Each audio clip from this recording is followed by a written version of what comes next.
शुरू अल्लाह के नाम से जो बड़ा मेहरबान नहायत रहम करने वाला है। मैं हूं Mohammad Rizwan, lecturer Nice college of nursing and allied health sciences Peshawar. आज हम बात करेंगे नर्सिंग इथिक्स की फर्स्ट चैप्टर के हवाले से, यानी नर्सिंग इथिक्स क्या है, नर्सिंग इथिक्स को हम पढ़ते क्यों हैं और नर्सिंग इथिक में हम कौन कौन से मेजर कंसेप्ट के बारे में बात करेंगे। नर्सिंग इथिक्स बेसिकली हम अखलाकियात को कहते हैं। देखिए, किसी भी डिपार्टमेंट में, किसी भी प्रोफेशंस में अखलाकियात का होना, वहाँ पे करेक्टर, वहाँ पे जितने भी लोगों की बिहेवियर है उनका अच्छा होना बहुत ज़्यादा ज़रूरी है।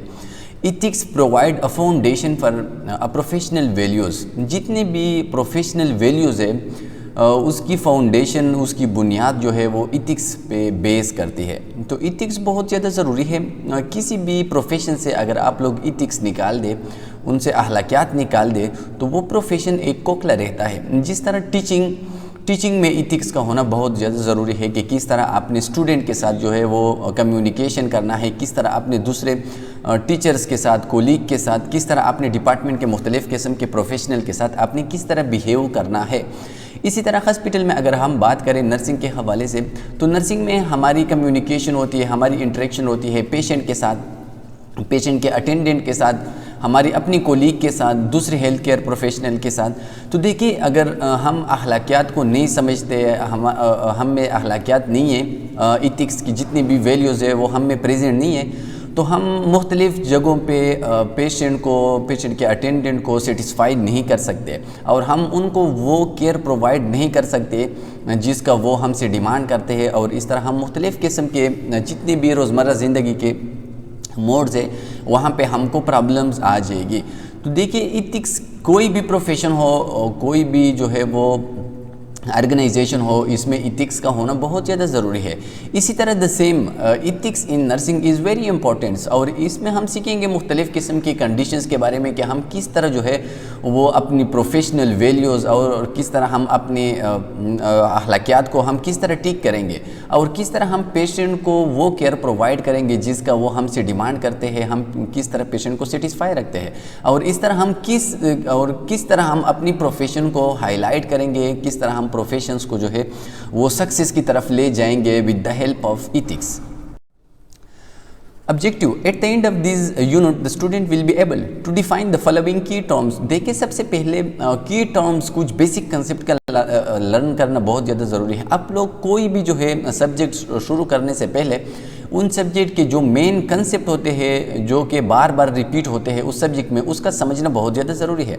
इसी तरह कुछ ये बेसिक कंसेप्ट है जो कि इथिक्स में बार बार रिपीट होते हैं, इसलिए हम इसको फर्स्ट टाइम पे जो है वो लर्न करने की कोशिश करते हैं। Ethics, nursing ethics and bio ethics, ये 3 इंटर रिलेटेड कंसेप्ट है। वैल्यूज़ क्या है, moral beliefs, attitudes, conflict dilemma and ethical dilemma, ये हम पढ़ेंगे। Discuss the important of ethics in nursing, nursing में इथिक्स की इंपॉर्टेंस क्या है, हम क्यों नर्सिंग में इथिक्स को पढ़ते हैं। Review criteria of a profession, एक प्रोफेशंस की क्राइटेरियाज क्या है, हम किस तरह एक प्रोफेशंस को जो है वो डिफ़ाइन करेंगे, कौन कौन से जो है इसकी करेक्टरिस्टिक है, कौन कौन से उसकी खसूसियात होंगी, on the basis of which we call them a profession. Develop characteristic of a professional nurse, एक प्रोफेशनल नर्स की करेक्टरिस्टिक को हम किस तरह जो है वो डिवेलप कर सकते हैं, किस तरह हम इम्प्रूव कर सकते हैं।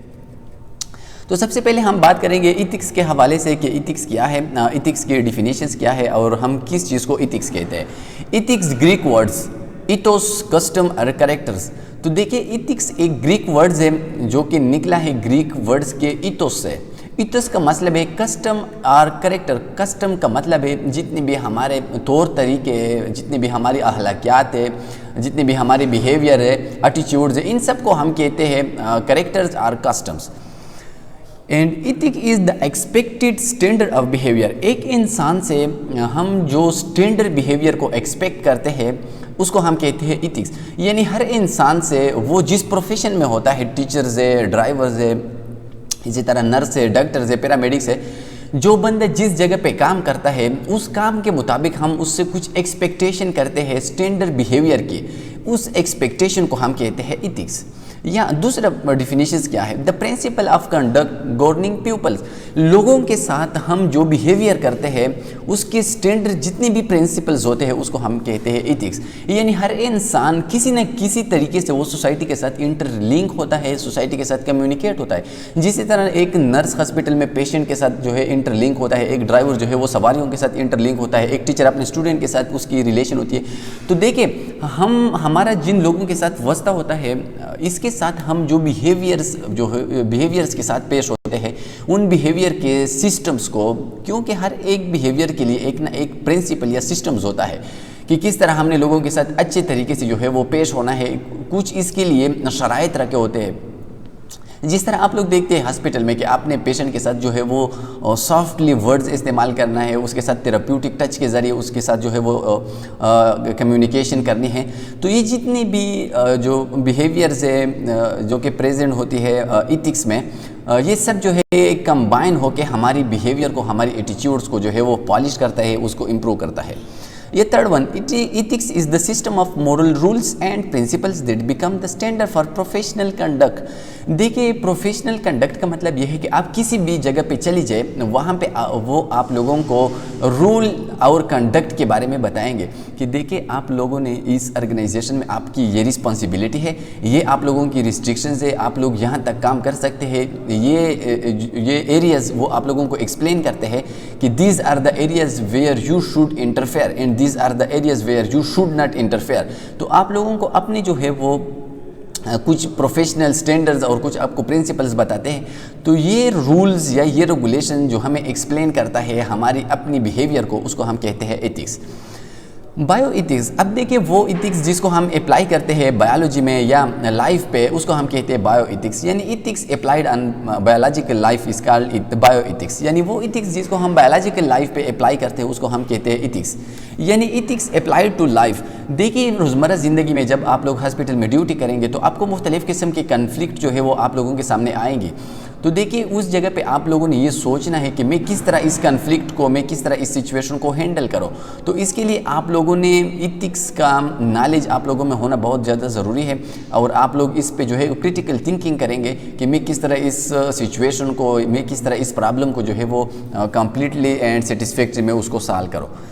अब एक है बायो इथिक्स, यानी जितनी भी बायोलॉजिकल लाइफ पे वो इथिकल प्रिंसिपल जिसको हम अप्लाई करते हैं बायोलॉजिकल लाइफ पे यानी ज़िंदगी पे, उसको हम कहते हैं बायो इथिक्स। जितने भी एबॉर्शन है, एबॉर्शन यानी प्रेगनेंसी को लॉस करना, एथुनीसिया, मर्सी किलिंग यानी एक इंसान को इंजेक्शंस या किसी भी पॉइजन्स के ज़रिए किल करना, इसको एथुनीसिया कहते हैं। तो ये एक इथिकल डिलीमाज है, इथिकल प्रॉब्लम्स है जिसमें हम ये सेटिस्फैक्ट्री सोल्यूशन नहीं निकाल सकते कि इस सिचुएशन में हम क्या करें। Nursing ethics refer to ethical issues involve in nursing practice. एक नर्सिंग प्रैक्टिस में हमारी जो इथिकल्स प्रॉब्लम्स होते हैं उसको हम किस तरह सॉल्व करेंगे, उसके लिए जो रूल्स रेगुलेशन प्रिंसिपल होते हैं उसको हम स्टडी करते हैं नर्सिंग इथिक्स में। यानी नर्सिंग इथिक्स का मतलब यह है कि इथिक्स के वो प्रिंसिपल, इथिक्स के वो स्टैंडर्ड, इथिक्स के वो वैल्यूज़ एंड इथिक्स के वो प्रिंसिपल जिसको हम अप्लाई करते हैं नर्सिंग प्रैक्टिस पे। यानी नर्सिंग प्रैक्टिस के दौरान हमें मुख्तलिफ़ किस्म के प्रॉब्लम्स का सामना आता है। अब हम इन प्रॉब्लम्स को किस तरह सॉल्व करेंगे, इन प्रॉब्लम्स के लिए हम किस तरह सेटिस्फैक्ट्री सोल्यूशन जो है वो निकालेंगे, तो इसको हम कहते हैं नर्सिंग इथिक्स। वैल्यूज़, बिलीफ और attitudes about the worth of a person, objects, ideas और एक्शंस। देखिए हम जिंदगी में किसी न किसी चीज़ को वैल्यू देते हैं। कुछ स्टूडेंट जो है वो अपनी स्टडी को बहुत ज़्यादा वैल्यू देते हैं, कुछ स्टूडेंट अपनी पर्सनैलिटी को बहुत ज़्यादा वैल्यू देते हैं, कुछ स्टूडेंट अपनी बाइक या मोटर कार को बहुत ज़्यादा वैल्यू देते हैं। जस्ट लाइक द सेम हम अपनी इथिकल प्रिंसिपल में, हम अपनी प्रैक्टिस के दौरान कुछ बातों का बहुत ज़्यादा लिहाज रखते हैं, उनको बहुत ज़्यादा अहमियत रखते हैं। तो उन चीज़ों को जिसको हम बहुत ज़्यादा अहमियत देते हैं उसको हम कहते हैं वैल्यूज़।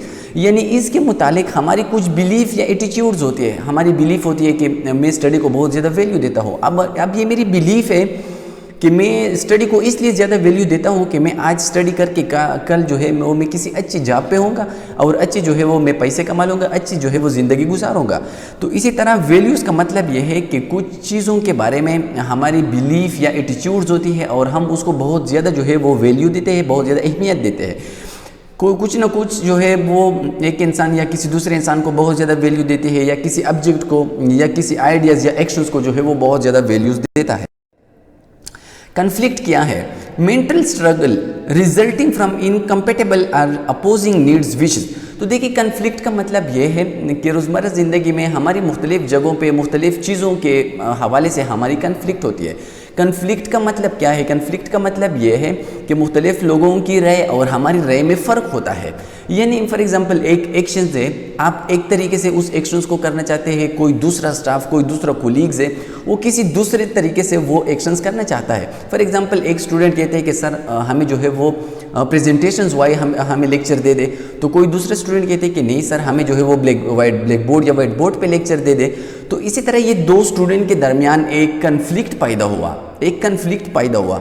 अब mental struggle resulting from incompatible और अपोजिंग नीड्स। तो देखिए हम कोशिश करते हैं कि हम किसी न किसी तरीके से इस कन्फ्लिक्ट को जो है वो ख़त्म करें, और ये होती है अगर अपोजिंग नीड्स है, एक बंदा अपना नीड जो है वो अपोज करता है, इम्पोज करता है, तो दूसरा अपना नीड जो है वो उसको इम्पोज करता है और अपनी नीड्स को फुलफिल करने की कोशिश करता है। डिलेमा क्या है? A conflicted situation that seems to have no satisfactory solution। Dilemma हम उस सिचुएशन को कहता है जिसके लिए हम सेटिस्फैक्टरी सोल्यूशन नहीं निकाल सकते, या जिसके लिए सेटिस्फैक्टरी सोल्यूशन निकालना बहुत ज़्यादा मुश्किल हो। यानी डिलेमा का मतलब यह है वो सिचुएशन, फॉर एग्जांपल अस्पताल में हमें मुख्तलिफ़ किस्म के इसी तरह सिचुएशंस आते हैं जिसमें हम ये डिसीजन नहीं कर सकते कि हम कौन सा जो है वो अडॉप्ट करें और कौन सा जो एक्शन है उसको हम छोड़ दें। फॉर एग्जांपल एक वेंटिलेटर है और आप लोगों के साथ दो पेशेंट हैं, दोनों पेशेंट को वेंटिलेटर की ज़रूरत है। एक पेशेंट की एज जो है वो 50 है, दूसरे पेशेंट की एज जो है वो 30 है।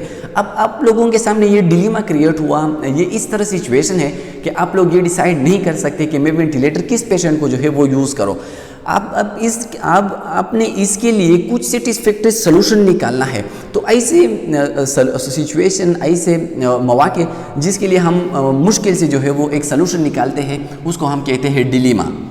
इथिकल डिलेमा क्या है? Is a complex situation that often involve in apparent mental conflict between moral claims in which to obey one would result in transgressing in others.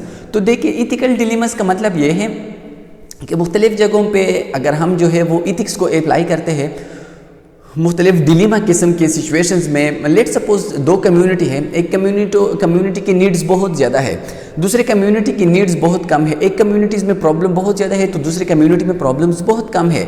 अब हमने सोचना है कि हम किस तरह जो है अपनी रिसोर्सेज को, अपनी मेडिसिन को, अपनी सर्विसेज को दोनों कम्युनिटी के लिए यूटिलाइज़ करें। तो ये एक इथिकल डिलेमा है और इसके लिए हमें सोचना है कि हमने कौन सा जो है वो प्रायोरिटी पे रखना है और कौन सा सिचुएशन जो है उसको हमने लेस इम्पॉर्टेंट जो है वो देना है। तो एथिकल डिलेमास वो सिचुएशन है जिसमें अगर हम एक को बहुत ज़्यादा अहमियत दे, वैल्यू दे, तो दूसरा जो है वो हमसे छोड़ जाता है। जिस तरह मैंने आपको बात की कि एक वेंटिलेटर की, अगर हम 60 वाले को वेंटिलेटर लगा दी, 60 एज वाली, तो 30 वाला हमसे रहता है। इसी तरह ये एक डिलेमा जो है वो क्रिएट हुआ कि अगर हम एक को सपोर्ट करें तो दूसरा हमसे रहता है। तो ऐसी सिचुएशन को हम कहते हैं इथिकल डिलेमास। मोरल्स क्या है? मोरल्स अखलाकियात है।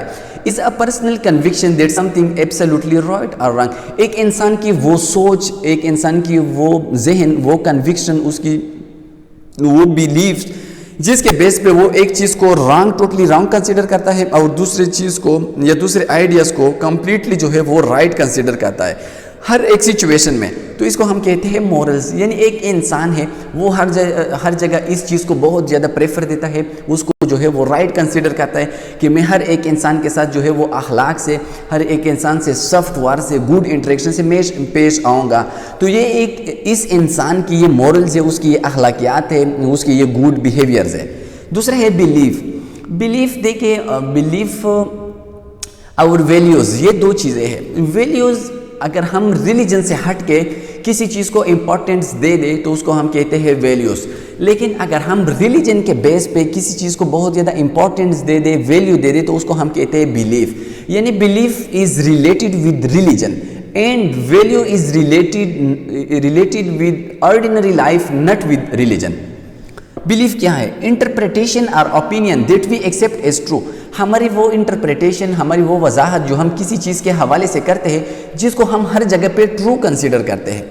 It is based on faith fact not on fact. जिस तरह मैंने आप लोगों को बताया कि वैल्यू को हम फैक्ट के लिहाज से कंसीडर करते हैं, कुछ चीज़ों की बहुत ज़्यादा वैल्यू होती है कुछ खास रीजंस की वजह से। फॉर एग्जांपल एक स्टूडेंट स्टडी को बहुत ज़्यादा वैल्यू देता है। अब इसके पीछे लॉजिक ये है कि देखिए मैं स्टडी को इसलिए जो है वो बहुत ज़्यादा वैल्यू देता हूँ कि कल मैं अच्छे पोस्ट पे होऊंगा। इसी तरह अगर हम बिलीफ की बात करें तो बिलीफ के लिए हम कोई लॉजिक नहीं ढूंढते। Without any logic, without any fact, we consider belief as true. Belief is जज एज करेक्ट और इनकरेक्ट। देखिए हर इंसान की, हर रिलीजन की, हर कस्टम्स की अपनी बिलीफ्स होते हैं और उन बिलीफ को हम without any proof we consider them correct. और वो कुछ बिलीफ ऐसे होते हैं जिसको हम without any proof we consider them wrong. हर रिलीजन में आप लोग देखते हैं कि इस्लाम में फॉर एग्जांपल जो है वो जुआ खेलना, शराब पीना, इसी तरह झूठ बोलना विदाउट एनी प्रूफ हम उसको जो है वो रॉन्ग कंसीडर करते हैं। इसलिए जो है सच्चाई बोलना, अखलाकियात से लोगों के साथ पेश होना, हम विदाउट एनी प्रूफ उसको करेक्ट जो है वो करेक्ट कंसीडर करते हैं। ये हमारी बिलीफ है। एटीट्यूड क्या है? दूसरे लोगों के लिए या दूसरे ऑब्जेक्ट्स के लिए हमारी जो बिहेवियर्स होती है उसको हम कहते हैं एटीट्यूड्स। यानी बिहेवियर और एटीट्यूड में थोड़ा सा फर्क है। बिहेवियर एक इंसान जो एक्शंस करता है उसको अपने लिए या दूसरों के लिए उसको कहते हैं बिहेवियर, यानी उसकी पर्सनैलिटी को हम बिहेवियर कहते हैं। एटीट्यूड हम दूसरों के लिए जो बिहेवियर इस्तेमाल करते हैं उसको हम कहते हैं एटीट्यूड। यानी attitude is towards other feeling और इमोशन इंक्लूडिंग पॉजिटिव और negative judgement toward a person. देखिए टुवर्ड्स मीन दूसरे लोगों के लिए या दूसरे ऑब्जेक्ट के लिए या दूसरे लोगों की आइडियाज़ के लिए हमारी जो परसेप्शंस होती है, हमारी जो इंटरेक्शंस होती है, उसके लिए हमारी जो आंसर्स होती है उसको हम कहते हैं एटीट्यूड्स। इट इज़ ऑफन जज इज गुड और बैड, पॉजिटिव और नेगेटिव। एटीट्यूड्स गुड भी हो सकते हैं, बैड भी हो सकते हैं, पॉजिटिव और नेगेटिव भी हो सकते हैं। Important of ethics in nursing, यानी इथिक्स को हम क्यों पढ़ते हैं नर्सिंग में? नर्सिंग में इथिक्स पढ़ने की जो है वो इंपॉर्टेंस क्या है? Ethics provide a frame of reference for decision making and action to be taking in a complex situation. देखिए जब आप लोग अस्पताल में ड्यूटी करेंगे तो ड्यूटी के दौरान आप लोगों को मुख्तलिफ किस्म के डिलीमा, मुख्तलिफ किस्म के कन्फ्लिक्ट आप लोगों के सामने आएगी। अब अगर आप लोगों ने इथिक्स को पढ़ा होगा तो आप लोग उन डिलीमा को और इन कन्फ्लिक्ट सिचुएशन को आप लोग ईजिली जो है वो हैंडल कर सकते हैं। तो इथिक्स एक फ्रेम प्रोवाइड करता है, एक स्केच प्रोवाइड करता है किसी भी प्रॉब्लम्स को सॉल्व करने के लिए। It provide us with the rules and principle to ethical decision making. जितनी भी इथिकल डिसीजन मेकिंग है उसके लिए जो रूल्स प्रेजेंट होते हैं या उसके लिए जो प्रिंसिपल्स होते हैं उसको हम पढ़ते हैं नर्सिंग इथिक्स में। Provide a base for regulating the relationship between nurse, patient को, वर्कर, सोसाइटी एंड प्रोफेशन। देखिए अस्पताल में या हॉस्पिटल में हमारे मुख्तलिफ लोगों के साथ इंटरेक्शंस होती है, एक पेशेंट के साथ, दूसरे नर्सिस के साथ, अपने को वर्कर के साथ, सोसाइटी के साथ, और इस तरह मुख्तलिफ किस्म के प्रोफेशन के साथ हमारी इंटरेक्शंस होती है। अब हम उनके साथ किस तरह पेश आएंगे, हमने किस तरह उसके साथ डीलिंग करना है, ये सब कुछ हम लर्न करेंगे इनसाइड द नर्सिंग इथिक्स। जितनी भी डिलीमा है, एबर्शन है, एबर्शन को हम क्या कहते हैं? एबर्शन को अगर आप प्रेगनेंसी के दौरान एक बच्चे को लॉस करें, induced abortion with the help of any medicine और ड्रग्स, अगर हम प्रेगनेंसी को टर्मिनेट करें तो उसको हम कहते हैं एबर्शन। इसी तरह एयूथनेसिया है, मर्सी किलिंग, यानी एक पेशेंट है वो एक क्रॉनिक डिजीज़ के साथ है, उसके लाइफ की कोई चांसेस नहीं है। अब अगर हम उसको टाइम से पहले जो है उसको किसी भी मेडिसिन के ज़रिए, किसी भी प्रोसेस के ज़रिए उसको जो है वो किल करे, उसको जो है उसकी लाइफ को टर्मिनेट करे तो उसको हम कहते हैं mercy killing. It give a standard for of practice and profession. हर एक प्रोफेशंस के अपनी स्टैंडर्ड्स, अपनी रूल्स एंड रेगुलेशन होते हैं। इसी तरह नर्सिंग की जो स्टैंडर्ड्स और रूल्स और रेगुलेशन होते हैं, we may study them in nursing ethics. Ethics in nursing promote the sense of fundamental responsibility of nursing care is to promote health, to restore health, to prevent illness and to alleviate suffering। देखिए जितनी भी हमारी standard responsibility है hospital में, एक hospital में एक nurse की जो स्टैंडर्ड रिस्पॉन्सिबिलिटी होती है कि वो हॉस्पिटल में कौन कौन से काम करेंगे, उसका एहसास या उसकी जो सेंस है वो हमें पैदा होती है after the study of ethics. अगर हम इथिक्स को अच्छी तरीके से पढ़े तो इसके बाद हम में ये सेंस पैदा होगी कि हमने किस तरह एक पेशेंट की हेल्थ को प्रमोट करना है, एक पेशेंट की डिजीज़ को हमने किस तरह प्रिवेंट करना है, और एक पेशेंट की जितनी भी सिम्टम्स है उसको हमने किस तरह जो है वो मिनिमाइज करना है ताकि वो healthy life without any complication वो अपनी लाइफ गुजार सके। It fuels the development of caring attitude, sense of responsibility and accountability. देखिए इथिक्स जो है वो जस्ट लाइक अ फ्यूल्स है, वो हम ये सेंस क्रिएट करती है कि हमने किस तरह जो है वो केयरिंग एटीट्यूड क्रिएट करना है, हमने किस तरह लोगों के साथ जो है वो एक म्यूचुअल एक बिहेवियरल तरीके से हमने किस तरह दूसरे लोगों के साथ जो है वो मिलना है, हम किस तरह अपनी रिस्पॉन्सिबिलिटी को फुलफिल करना है, और हमें अकाउंटेबिलिटी की सेंस देती है कि देखिए हम जो काम भी करते हैं उसके लिए हम रिस्पॉन्सिबल हो गए। कोई भी हमसे उसके बारे में पूछ सकता है कि ये काम आपने किस बेस पे किया। तो ये सब चीज़ें जो मैंने आप लोगों के साथ ये एक्सप्लेन की, ये caring attitude, sense of responsibility and accountability, ये हम में पैदा होती है after the studying of ethics.